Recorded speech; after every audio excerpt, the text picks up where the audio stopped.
আমাদের জান্নাতের দল ভারী হোক, আমরা চাই কি চাই না? যেই বলবে লা ইলাহা ইল্লাল্লাহ ওই আমার ভাই, সে জান্নাতে যাক, এটাও আমি চাই, ঠিক কিনা? নাকি সবাইরে জাহান্নামে পাঠাইয়া খালি আপনি জান্নাতে ঢুকবেন?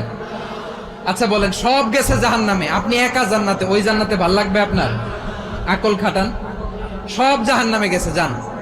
এ কাফের, ও জালেম, ও নাস্তিক, সব গেছে জাহান্নামে, আপনি একা জান্নাতে, ওই জান্নাতে ভাল লাগবে?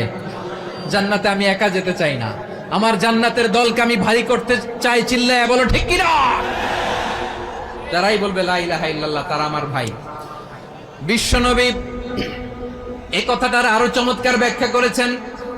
তিনি বলেন, মান সাল্লা সালাতানা ওয়াস্তাকবালা কিবলাতানা ওয়া আকালা যাবিহাতানা ফাযালিকাল মুসলিম লাহু যিম্মাতুল্লাহি ওয়া যিম্মাতু রাসূলিহি ফালা তুখফিরুল্লাহা ফি যিম্মাতিহি। বিশ্বনবী তিনটা ক্রাইটেরিয়া শুনিয়ে